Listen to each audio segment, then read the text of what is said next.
Welcome to the Joy Lab podcast, where we help you uncover and foster your most joyful self. Your hosts, Dr. Henry Emmons and Dr. Amy Prasek, bring you the ideal mix of soulful and scientifically sound tools to spark your joy, even when it feels dark. When you're ready to experiment with more joy, combine this podcast with the full Joy Lab program over at joylab.coach. Hello, I'm Henry Emmons, and welcome to Joy Lab. And I'm Amy Prasek. So here at Joy Lab, we infuse science with soul to help you build your resilience and uncover your joy. We are talking about viruses and depression today, or viruses and mental health. But just like the most surface level discussion, I think for today, though I think it will be very helpful, we will get into this topic in more depth, really around the relationship between inflammation and depression in future episodes. But for today, we're very specifically talking about what happens to our mood when we get a virus. I think this is really helpful because it puts some cause behind some experiences of depression. And I think it can also kind of speak to how elegant and purposeful experiences of depression can be. Not all of them by any means, but some of them. And if you're listening in real time, it's cold and flu season still. So this conversation may be very relevant. I personally am coming off of a journey with the stomach flu, which my coworkers have heard lots of details about. Too much. It was terrible. And no joke. As I lay on the bathroom floor, catastrophizing, pretty certain that this was the end for me. I was thinking, I know, I took it too far, but I thought, hey, there's that depression, and we should talk about this. We should talk about this. So that was the impetus for this conversation. So briefly, let me explain. When we catch a bug, when we have an infection, our body generally responds by depressing our entire system so that we can conserve energy, so that we are prompted to rest, sleep, and of course, fight the infection. So the mood is depressed too. Motivation drops. We just want to lay around. And this is often called sickness behavior. I like how Dancer and colleagues in one of sort of the key classic articles on this topic, how they describe this. They say, sickness is as normal to infection as the fear response is to a threatening predator. Its purpose is to promote survival of the organism. Well, as you were talking there, Amy, I was reminded of something that I think a lot of parents of young children can relate to, which is when your kiddo is sick, a lot of times you can just hold them and they will sit still and they'll kind of cuddle up and they're just not moving. And it's a sort of a bittersweet thing for a parent because you don't want to see them sick, but at the same time, it's kind of nice to just be able to hold them like that. Yeah. Sickness behavior. Yeah, they demonstrate it. Yeah. They don't hide it. Right. Yeah. So, that quote that you gave, if I'm hearing it right, that sickness is as normal to infection as the fear response is to a threatening predator. I think what they're saying is that, hey, this is normal. It's normal to look and feel depressed when you're sick, just like it's normal to go into fight or flight when you're being chased by a tiger. I agree with that. That is how we're built. Your body should be primed for action when you're threatened, and it should rest and recover when you're sick. And that is all well and good if the story ended there. Tiger's gone, we relax and return to normal. Illness ends, we bounce back to our old selves. And that's usually how it works. That's how it worked for you, Amy. We just were talking about this. Your illness is over and you're actually, in a way, you're almost feeling better than normal, which is bring it on. Sometimes how I come out of an illness too, right. But it doesn't always work that way. Right. And there's the rub. Yeah. So there appear to be at least two important ways in which viral illnesses mess up our moods. And both of them have to do with the immune system in one way or another. So first, in order to ramp up our immune system to fight off this infection, we increase a chemical called cytokines, which are basically messengers that tell the body to make more immune cells. Get going, we got to fight this thing off. So it kind of gets the whole system activated.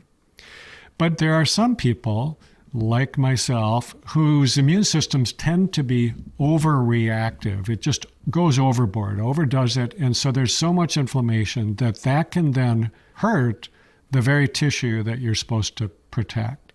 So people with autoimmune disorders, for example, which I'm sure we'll talk about when we really dig into inflammation and depression. So in the brain, inflammation can really mess with our chemicals of mood, including the serotonin and dopamine systems, and this can show up as depression. The second issue is that when there is inflammation in the brain, it can affect what are called glial cells. Glial cells it's pretty much everything except the neurons in the brain. It's all the things that give structure and support to those really important neurons. And these are also very important for cognitive health as we age, but they're also very important for energy and mood. And inflammation, if it's bad or if it goes on a long time, it can even damage the mitochondria in these cells, the mitochondria that produce energy. And at first, that might cause the brain to be overstimulated.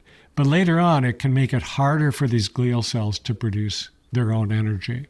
And then, unfortunately, when the stress hormones get in the act, it can create this negative loop that can be hard to break, where there's more inflammation, which creates more cell damage, like we just talked about, which creates more stress hormones, and it just keeps circulating. You kind of get the idea. Yeah, I think I understand you're highlighting those normal multiple processes that can initiate and sustain the sickness behavior and depression of the system, but some can surge too much. They can hang around too long, and then you get caught in that cycle. And I think it's interesting to note, even if we're feeling good physically and mentally, of course, we can still catch a bug. It can take a while to fight an infection and to recover. So our mood can be impacted for longer than a few days. It can be quite a bit longer, even beyond, when those sort of physical symptoms subside. And when this happens, it's sometimes called post-viral fatigue or post-viral syndrome. And that's real. There can be other symptoms along with it. And the fatigue and the impacts on mood can be really substantial. I think it's interesting to note as well that the research on this is pretty lacking, but it's growing a lot more thanks to COVID long haul concerns. But as of now, there's not a clear predictor of who might experience these longer residual impacts of fatigue or mood after an infection. So if you've experienced this, it is not a statement on your current health status, or your resilience. It just happens. Yeah, that's right. It's another example of how differently we are made from one another. And so this can look so different from one person to the next. And I do think we're learning from long COVID that for some folks, these symptoms can last for weeks or maybe even months. But, I don't think it's limited to long COVID. I think that has been true for a long time with other viral illnesses too, but we just didn't recognize that, until now. I have always noticed that some of my patients seem to develop what ends up being this mystery illness that nobody can figure out. And it just goes on. And it's oftentimes they're more depressed, but it's very physical too. And I know from talking with them that at least some of the time they feel very misunderstood or judged, even by their medical team. Sometimes their symptoms are just kind of dismissed as being in their heads, or they're chalked up to depression and just told to go back to their psychiatrist. So anyway, I'm glad that this issue has gotten more attention. And I think that we might finally be learning that depression is a lot more complex and nuanced than we thought. And, this whole topic of inflammation, as you mentioned, Amy, is just really coming to the fore as a legitimate and maybe even a common cause of depression. And just knowing that, if that's what's going on, being aware that that's what's going on can give us more tools to help get better. Yeah, that awareness is really empowering. Depression does have so many forms and causes, of which can be super helpful to be aware of, like in this case we're talking about now. And in this case, the depression does have a lifespan, or it should. The sickness behavior, the depression should lift, and it's pretty standard advice to see your doctor if this is sort of lingering out a few weeks from the infection.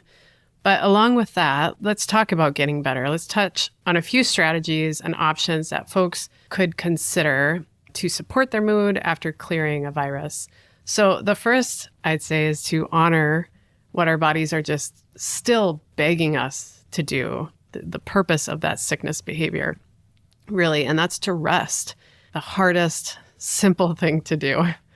And we have to remember that it takes so much energy, like a huge energy expenditure to launch a fever, to fight an infection. We might be laying on the couch, seemingly doing nothing, but our system is just running little marathons inside of us, working to heal itself. And we know how terrible running is, if you've heard me talk about it before. So we know then that this rest process during the infection is essential, and that it also needs to happen in the recovery post-marathon, after the fact, after the infection is cleared. So related to that would be sleep. If you're struggling with your sleep, head over to our Sleeping Well workshop in our NMH community. I'll link to that in the show notes. And then, Henry, do you want to talk about maybe some nourishment options and supplements perhaps to consider? Sure. So which is it?